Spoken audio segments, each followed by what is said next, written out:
So Trev, when we look at this matchup, everything we said about Florida State not being good is true. And a lot of that has to do with their offense. And this is one of the worst offenses I've ever seen. It really is. And we've seen some Notre Dame football teams have some bad offenses. And I was talking about one earlier, that 07 team. That was a bad football team. That was not a very good football team. But when you look at that Notre Dame team in 2007, they scored 16.4 points per game. This Florida State team is scoring 14.4 points per game. They scored 21 points in the opener. In the 8 games since their opener, they have yet to score not 21 points, not 20 points. They have yet to get to 17 in a game. They have scored 13, 12, 14, 16, 13, 16, 14, and 11 points. Here's an even crazier stat, and I don't know that I've ever seen anything like this. Florida State on the season, and I know that you know this answer, Trevor, because you've studied this team. They have yet to get to 300 yards of offense in a game. Like the closest they got in the first 2 games, they got to 291, 293. They got to 291 against Duke. Had a couple big plays that helped that out. They've been at 291, 293, 238, 284, 285, 250, 291, 248. And last week against Florida State, they had 201. They've only had over 100 rushing yards. Again, keep in mind, they're 1-8. So they've played 9 games. They've only rushed for over 100 yards 3 times. They've only rushed for over 150 yards once. That's it. They've only been over 5 yards a play. As a matter of fact, they've only been above 4.8 yards per play twice all season. That was at 5.02 and 5.05 in their first 2 games of the season. I have never seen a team have this big of a drop-off as a team, but even more so on a side of the ball as what this Florida State team has done in just 1 year. I'd like to say I saw some warning signs, and I knew their offense wasn't going to be as good as it was last year. I did not see this coming. It is a really bad unit. I think the most shocking stat to me, because when you're talking about Florida State's offense, you kind of look for like what is good. And right now they're converting in the red zone at like an 87.5% clip. And then you look at that stat with a little bit of context. Florida State has played 9 football games. 36 quarters of football. They have made it to the red zone 16 times. That, I think, is one of the craziest stats that I've seen. Through 36 quarters of football, you get inside of the opponent's 20 16 times. So I think that's one that is just, I mean, you want to talk about one reason why the team is struggling. I mean, they just can't move the ball. Well, sometimes, Trevor, red zone trips can be a little bit misleading because you can be like, hey, listen, we can't get into the red zone when we have all these plays of, 40, 50 yards per play. Not the case with Florida State. They rank 128th in the country in most plays of 4 yards or more, 40 yards or more. They rank 121st in the country in plays of 30 yards or more. They rank 117th in the country in most plays of 20 yards or more. That is not good. It's not good. The highest ranking they have is actually plays of 50 yards or more. They rank 98th because they have 3. And they've only got 1 play of 60 yards or more on the season. We talk about how Notre Dame's offense has not been as good as you hoped it would be, and it has to be better, and it wasn't explosive. Notre Dame ranks 66th in plays of 30 yards or more. Florida State ranks 29th, and Florida State's played 1 more game than 121st with 20, and they've played 1 more game than Notre Dame. It's bad. What I also think it has done is it has made the defense look worse than I think the defense actually is. Because if you look at the Florida State defense, their numbers tell a really sad story.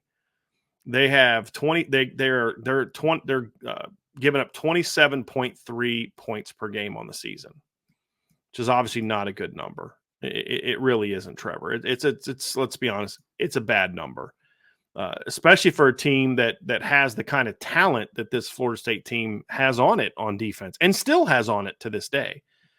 I personally believe that some of those numbers are a little bit misleading. And the reason I think they're misleading, Trevor, is because there's some bad things about this defense, but I think it's just they're on the field so much because of how bad their offense is. I mean, like we said, they can't move the ball. They have yet to get to 300 yards in a game. Let me see what their plays are, because I remember looking at a couple weeks ago and it was really bad. They rank 103rd in the country in plays. That just total plays run. They rank 130th in the country in yards per play, which you talked about in your opponent preview article. And when that's the case, guess what? Your defense is going to be on the field quite a lot. Their defense ranks 114th in plays. And on defense, it's the opposite. You want to be high because it means fewer plays. So if you're 114th in plays, that means you're on the field a lot. And I think they've just worn down. They don't have great depth. But this is actually the side of the ball that does, on film, actually make me say, if Notre Dame doesn't bring it, this is what could make the game closer. I just don't think Florida State has any chance of scoring enough to make this a game where you actually feel like they might lose. Anything can happen, right? Anything can happen in college football, but we're just being honest. I'm not going to sit here and throw a million caveats all week about, there's always this could happen. Y'all know all that already. But this matchup, however, Trevor, does concern me a little bit for two reasons. One, and we've said it for weeks, this is where they have the most NFL talent on their roster. Patrick Payton, Marvin Jones, even with the injuries, DJ Lundy's out and guys like that are out. But Shaheem Brown, Patrick Payton, Marvin Jones, Josh Farmer, Darrell Jackson, Ventrell Cypress. I mean, those are talented football players. Now, Cypress is a little banged up. He came out early in the North Carolina game. I think he got hurt against Duke and then tried to go against Carolina, got banged up, came out early. I would imagine he's going to try to play in this game. But there's some legit good talent on this football team. Earl Little was a former top recruit, 5-star recruit. He's part of the safety rotation. There's some talent here to where if you play like you have at times this season on offense, where you're slow, you're stagnant, there's no creativity, there's no aggressiveness. Those are aspects where you look at and say, you could have some trouble in this game. One area where Notre Dame has had trouble in the last couple of years is really tall corners, right? The Thomas kid on the other side, he's tall and he's pretty fast. He's a burner, but he's got good speed. That's my concern is you come out, you're stagnant, you're slow, you're not focused, you're not playing hard up front. You're thinking they're just going to roll over and die. This is the side of the ball that I look at mostly and say, they haven't quit yet. Maybe the North Carolina game was their breaking point, but they haven't quit yet. And if they come ready to play and Notre Dame doesn't, again, I'm not saying that Notre Dame's going to lose, but that's the side of the ball that would factor in forcing turnovers to give them short fields, forcing early punts, things along those lines. Those are all factors that make me a little bit concerned about what this Florida State football team could be. And not could be, but what this Florida State football team could do in order to make this game a little bit more interesting than it should be. The individual matchups between Notre Dame's offense and Florida State's defense, I think, is going to bode well for Notre Dame down the road. When you look at this matchup in this game from like a 10,000-foot view, playing Florida State's team is not going to do anything for Notre Dame. But individually, they have a very disruptive defensive line. They rank 31st in the country in tackles for a loss. They rank 23rd in the country in sacks. And it's all coming by way of their defensive line. They rotate a lot of guys in on defense, tackles for a loss. Their first 4 team leaders in tackles for a loss are all defensive linemen. Patrick Payton has 8 tackles for a loss on the season. Josh Farmer has 6.5. Daniel Lyons, who's a rotational guy, has 4.5. Marvin Jones Jr. has 4.5. And then for sacks, Patrick Payton leads the team with 4.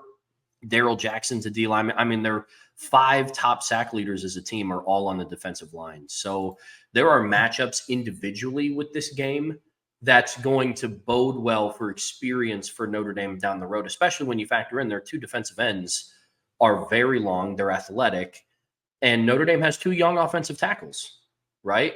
So it's going to be interesting as a whole to see how the offensive line plays. And then to your point about Florida State's cornerback play, Notre Dame's wide receivers are starting to come on the last couple games, but Azare Thomas, I think I'm pronouncing that name right. But that Thomas kid is long, man. I mean, he's 6'2", 198. That's a good size for a corner. And I don't know if Stanford or Georgia Tech or Navy had a corner with that type of length and ability. So it's going to be interesting. Like I said, if I'm a Notre Dame fan and I'm sitting down watching the game, and it's like I need to know what I can look at to evaluate where this team is at. You look at those individual matchups because there's a chance that Notre Dame could run the ball 45 times on Saturday and still win by 30 points, right? Like that's not going to tell us anything new about the team. Offensive line, it would bode well for them, but Florida State's defensive line is not great against the run. They're really disruptive against the pass, but not great against the run. So those would be the individual matchups that I would pay attention to, because that's going to start giving an indicator for when they do go and play, a USC defense with a good amount of athletes on it, despite what their overall record says. And when you get into the postseason, they can say, well, I mean, Anthony Knapp and Emil Wagner held their own against, Patrick Payton and Marvin Jones Jr., which, I think would bode well for them down the road. In pass pro, I completely agree with you. Same thing with Billy Schrouth and Rocco Spindler going against Josh Farmer and Daryl Jackson up the middle. When those two guys want to play, they can play. I think was it the Carolina game or was it the Miami game? I was watching one of those games this weekend, like getting caught up on Florida State. There's like 2 out of 3 plays. Daryl Jackson, I think it was Daryl Jackson. It might have been Farmer, but I think it was number 6 because Farmer's 5, Jackson 6. So, and they're both huge. So sometimes, when you're watching film from far away, it can be like, I'm not sure which guy that was. Just twice in a row, just destroyed a guard from North Carolina and just made a big play in the backfield. And you're just like, dude. And then he kind of just disappears for the next 2-3 quarters, and you're just like, man, like where'd that go? Like what happened there? And that's the thing is, if one of those guys gets into an early rhythm and kind of gets some excitement and makes a couple big plays early, then you start seeing more of that. And one thing we've learned from this Florida State team, and we'll talk a lot more about this tomorrow when we do our key number 1 to victory, because we all know what that's going to be. The longer this defense feels like they're in a game, the better they play. When you jump on them quick, boom, they fade and they kind of quit. And it starts up front. I mean, that's the thing is that's the part of the defense that when they're good, it's because they're good. When they're not good, it's because that group just decides they don't want to play anymore. And that's been one of the most, that is the defensive line is probably the biggest. If you want to point to one thing and say, that's why Florida State's not good this year, it's that right there, right? They're a microcosm of this team. When they want to play, they actually look okay. They just don't want to play very often. And the concern I have about a game like this is, number one, you're going against Notre Dame, O-line you're trying to go to the NFL. This is kind of that game where it's like, hey, let me put some really good tape on there for NFL teams.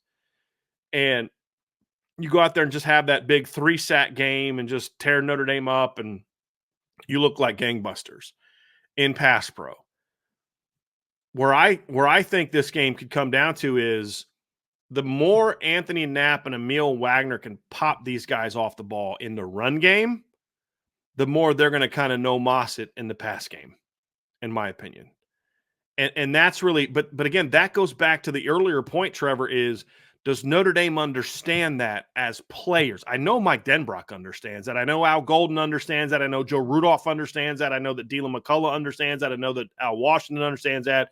Mike Mickens, Mike Brown, Gino, all of them. Max Bullock, they all understand it. Does the leadership of the team understand that? Do the players understand that, hey, fellas, like this is a dangerous team if we let them hang around, so we can't do that. We got to come out. We have to live up to our standard. We have to play a certain way, and we have to set the tone and take it to them.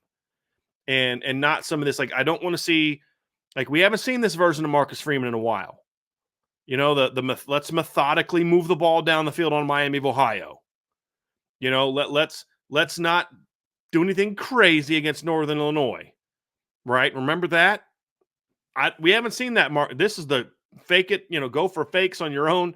This is we've seen. I like the version of Marcus Freeman that when he's playing at Texas A&M and you got it on 4th down at your own like 32 and you go for it in the second half. That's the Marcus Freeman I like. That Marcus Freeman that says, hey, I don't care if it's 24-7 and you think this game is over. You're trying to come after the punt. We're faking it. Your defense is put 9 in the box. We're throwing it over your head. Right? Like that's the Marcus Freeman I hope that this team has this week, because I think they'll feed off of that and really have that intensity of saying, we're going to take it to this football team. Because that's the thing is it's either going to be a super sloppy win or a major rout. Because if they start slow and Notre Dame doesn't have intensity, Florida State will feel like, hey, maybe we have a shot. And that's how you win 21-6. Where it's like, again, you're not going to lose. Their offense is terrible. The Notre Dame defense isn't going to have that mentality. I'm still worried about the offense. They've grown a ton. They've got a lot better. But that's the side of the ball I'm worried about. Just kind of, are you going to show up today? Right? That's that tone setter that I need to see Notre Dame have. Because if they do that, then I think this D-line gets neutralized. Because what this D-line, which is insane to me, that this D-line with Darrell Jackson and Josh Farmer can get run on like they do.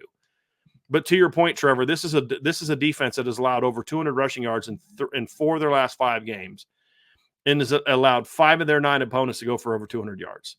Here's the even crazier part: 6 of their 9 opponents have gone for 190 yards or more. The other 3 have gone for 65, 107, and 110. They're boom or bust. That's what they are. They're boom or bust, and a lot of it is in how does it start. And so that's why Notre Dame's got to come out and just right away, boom, get after it. And that matchup is the one. And that's why I think you nailed it, Trevor. This is the one matchup where with Anthony Knapp and Emil Wagner, it say, hey, listen, I know Florida State stinks.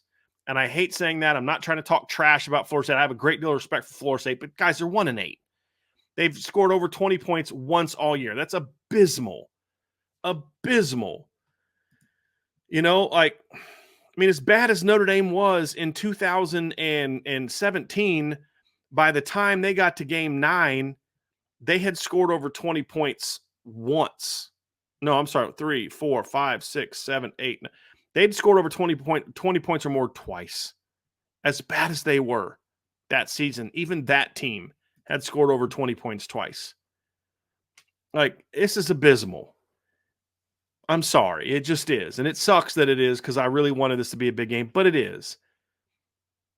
But if you look at it from a micro standpoint, there are a couple individual matchups that if Notre Dame can win that matchup, that bodes well for the finish for that particular player. Knapp and Emil Wagner against their defensive ends is one, Marvin Jones and Patrick Payton. They also have the Oregon State kid that Notre Dame faced last year, who's also one of their rotation guys. He hasn't done a whole lot for them this year. And then the other one is the matchup against the corners. And so those two matchups, if Notre Dame can thrive in those matchups, that says, okay, this offense, not so much if they just go out there and run for 275 yards and just blow this team off that's good. You learn a lot, but I really want to see this team have some balance and see if they can protect the quarterback against those guys. And if they do, that's going to tell me, okay, this line has solidified. They're good to go. You know what I mean, Trev? And so that's an aspect of this matchup that I think is really interesting, intriguing, and goes beyond just this game for Notre Dame. It's one of those things where you kind of have to look at the game within the game, right? Because Notre Dame absolutely could line up in 22 personnel and run it 50 times and win 38-3, right? But it's not going to tell us anything, right? That's not going to tell us, now they can compete with Texas, guys. Now they can go beat Ohio State. Now they can go beat Oregon. That's just, you dominated a really bad football team in the only thing that you are confident in doing week in and week out.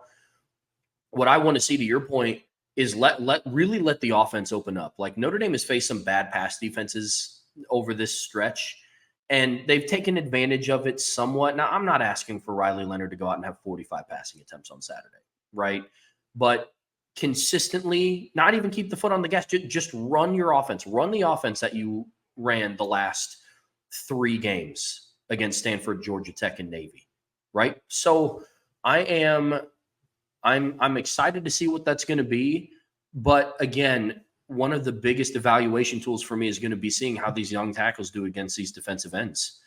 Because if they're allowing pressure after pressure and Riley Leonard is having to scramble and getting a guy forklifted back into his lap on quick game, yeah, somebody might be like, are we really going to criticize the offensive line after Notre Dame won by what they did? Yes, we are, because that was happening against a 1-8 team with good talent at those positions. But this is an opportunity for the young tackles at Notre Dame to take that next step and really start performing well, because it's going to bode well for them the rest of the season. And then same thing with the wide receivers. Jordan Faison's finally back healthy.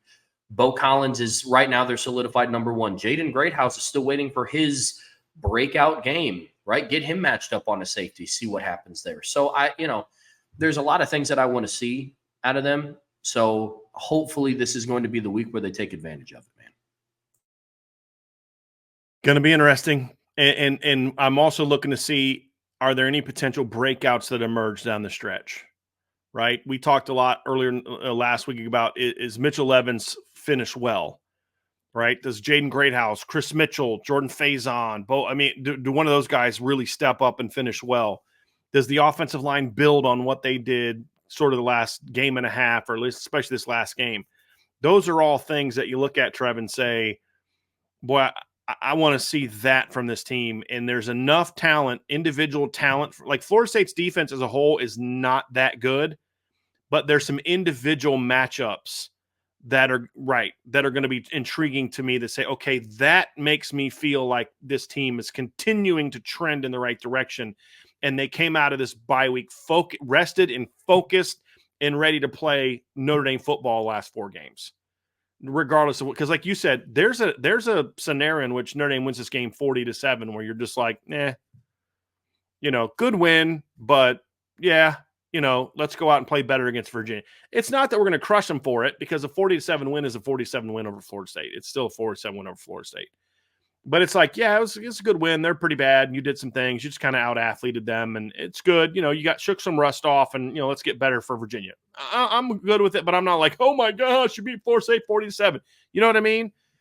But there's also a case where you could win by that same exact score, and you're just like, this team's going to be a problem for people the next for the rest of the year. You know what I mean? And that's kind of where you're looking at for it, Trevor. Because, you look at this Florida State team, as bad as they are. They've lost by 3, 15, 8, 26, 16, 7, 22, and 24.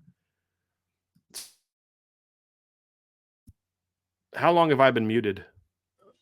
Oh, no, you've been good. Okay, so I muted myself. Ooh, now it's kind of freaking out. It started muting itself. Huh. Yeah, it was wild. Because I'm sitting there talking, I look down, I'm like, it's muted, but Trevor's not giving you. It looked like you were listening, but then I looked down and the thing showed that it was muted. If Notre Dame beats Florida State the way they have been beating everybody else by an average of over 30 points, they will have done something that nobody else has done to Florida State, which is beat them by over 30 points. Their biggest margin of defeat this season is 26 points. Right. And that was at SMU, number 13 team in the country. They lost by 16 to a Clemson team who's ranked in the top 25. They lost by 22 to a Miami team that's ranked in the top 5. That's the final piece of this, Trevor, is if you dominate them. And I think that Miami game, I believe, was like 23-7 in the fourth quarter. Let me look that up real quick, Trevor, because they blew them out and it was never competitive, but it wasn't a real wow, Miami looked so great in that game. They scored 13 points in the fourth quarter, Miami did. And so let's see here. Let's get to that box score. Yeah, so it was 23-7 going into the fourth quarter. It was only 17-7 at halftime.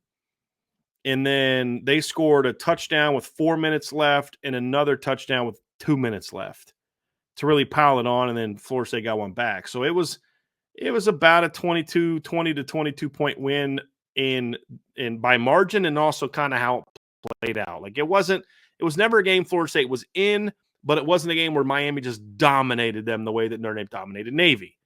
So if you're Notre Dame and you're trying to jockey for position and you want to show the committee, hey, This is why you're undervaluing us. This is why you guys need to move past the Northern Illinois game, is because we've played, 7 games now since then, and we're crushing people. Okay, you want to have us 10? Look at what Miami did against this team a couple weeks ago. Look what we just did to them. You know what I mean? We had them down by 22 at halftime. You know what I mean? We had, and we did this. That you may not think that matters, but it does. It does to the committee. Especially for Notre Dame, because one thing we learned about there's 2 things we learned about the playoff committee. Number one, they don't disrespect the ACC the way that the media does. That's why there's 5 ACC teams in the top 25, which is more than the Big 10 has and more than the Big 12 has. However, a big chunk of those teams that are in the top 25 are in the bottom part of the top 25. So while they think it's a quality league, they don't view it like they do the Big 10, the top level of the Big 10, and they don't view it like they do the SEC. So when you play one of these teams, you got to destroy them. And that's really where we're at in this game, Trevor. And so when you talk about what's at stake, that's sort of that final piece of the puzzle. Yeah. All right. So we're going to go ahead. No, I was going to absolutely. I mean, you brought up a good point around, there's 2 ways that this outcome could be if the final score is 40-7. And the way that I look at that is almost kind of like through the same lens, but a different point of view. On one hand, you could say, yes, the final score is 40-7, but like Notre Dame capped it off. Like they called off the dogs and it was 40-7. Or you say, yes, it was 40-7 because Notre Dame just ran it the entire game. And so scored, or scored 21 in the fourth quarter. And right. It was a sloppy game. They just, Florida State kind of quit. Yeah, kind of right. thing.